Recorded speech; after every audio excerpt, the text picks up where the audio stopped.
Good evening. I'm Allison Donnelly for Cecil TV.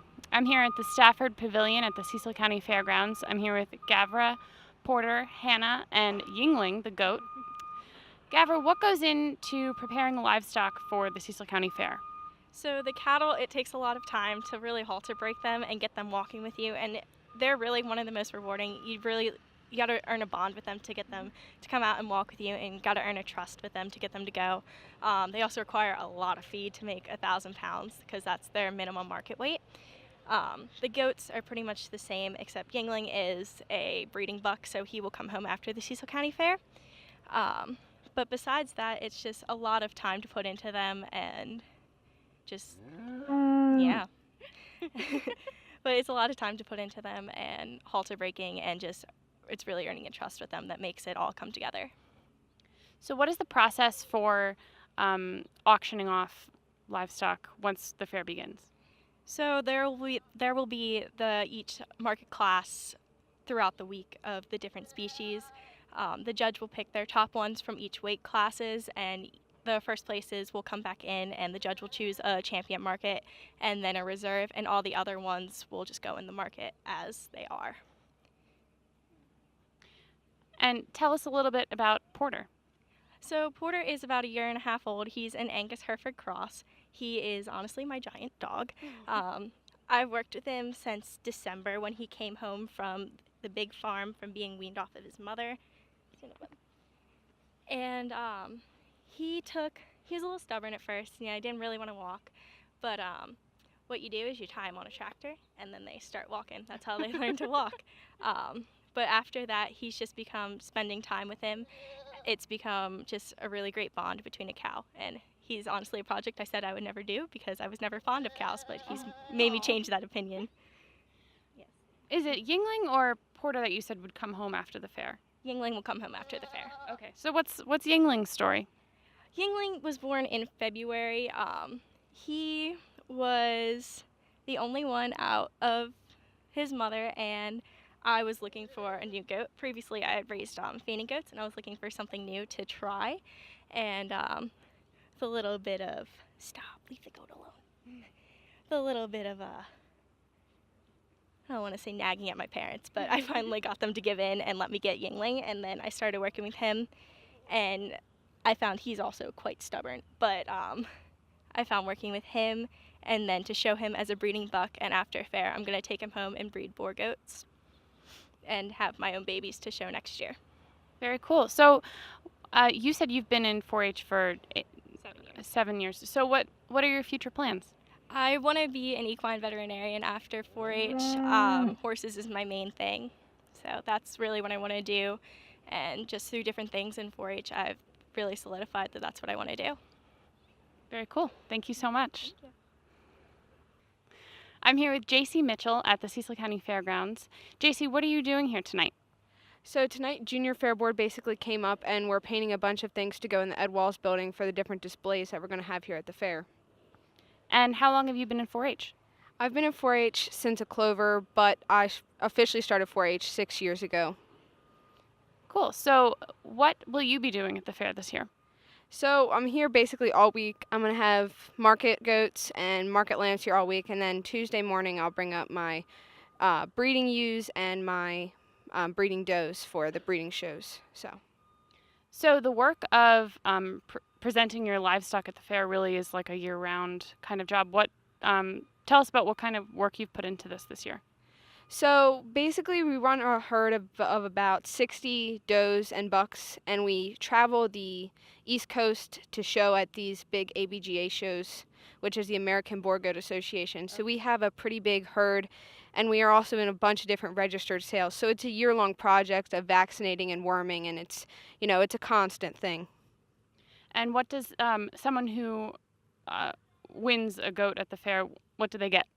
So with me, I've had a grand champion goat a few years. You basically get a chair and a ribbon, and then you get to sell first in a livestock sale, which is on the last Friday of the fair, which anyone who's looking for meat or beef or anything like that can come out. If you're trying to promote your business, different things like that, it's a great way for you to promote your businesses and different things like that for future things. Cool. So you are 15 and you go to Northeast High School. What are your future plans? So I'm hoping to attend either Virginia Tech or Texas A&M University and study feed science there so I can go on for working for Purina or Showrite or eventually develop my own livestock feeds. Very cool. Thanks so much. Uh-huh. I'm here with Lexi Droz from Oxford, Pennsylvania. Lexi, how long have you been involved with 4-H? About 11 years. And so we were just talking a bit earlier about how you age out of 4-H at age 18. What's in store for you next?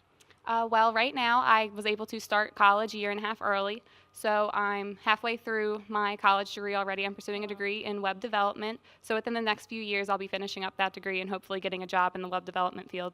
Cool. Do you plan to stay close to 4-H in any way? Yeah, I definitely want to come back and be able to help. I'm already a helper with the Clover Bud program, which is for children ages 5 to 8 before they can start 4-H, and I want to come back and help with that club more. Very cool.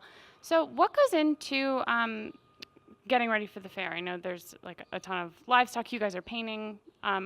What has your role been?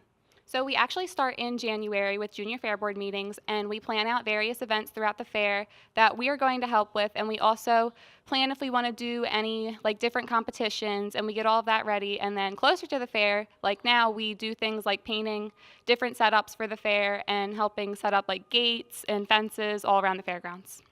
What will you be doing during the fair? I'm sure it'll be a really busy week.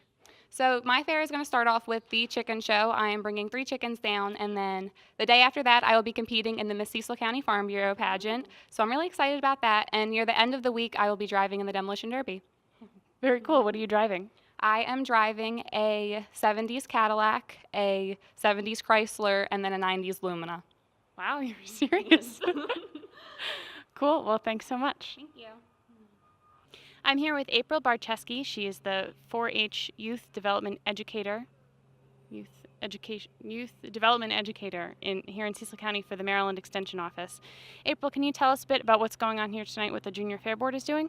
Okay, I'm one of the advisors of the Junior Fair Board, and tonight we're doing preparations for the fair. We're painting dividers that will be in the walls building for the exhibitors in there, and we're also painting the doors on Barn A. Cool. So tell us about your role. Okay, I am the 4-H Youth Development Educator here in Cecil County, so I do a little bit of everything. The Cecil County Fair is just one of the many tasks that I do throughout the year. And as far as things that I do, well, the planning for the fair starts at the end of the fair. We start planning for the following year. And by May 1st, 4-Hers need to be registered in the 4-H program in order to be eligible to exhibit in the fair. And then at the end of May, we weigh all of our market animals here at the fairgrounds. And by June, the 4-Hers need to have their breeding stock and horses and poultry projects, and they have to submit paperwork to our office that we have to process in preparation for the fair. And then we do orientations for our kids that are related to fair items. And on July the 1st, and this year was actually July the 2nd, all of the entries need to be postmarked, our animal entries, our engineering entries, our club entries all need to be submitted to the chair people or wherever the entry forms are going. How many 4-Hers are registered for the fair this year? Well, on our books we have 442 registered youth, but not all of those youth will be participating in the county fair. And we also have 321 volunteers that work with our youth throughout the year. Why do you think it's important to keep kids engaged in 4-H? Well, 4-H is just one of the youth development organizations that kids can get involved in, and it keeps them busy, it keeps them out of trouble. The 4-H program touts teaching kids leadership, citizenship, and life skills that will carry them into a successful adulthood. And what's your favorite part of the fair? You said this is your 19th fair, so what's the best part to you? Watching the kids complete their projects, watching kids grow up and graduate through the program. When I started 19 years ago, I had kids that started as clovers at age 5, and now I'm getting to see them graduate out of the program. Very cool. Thank you.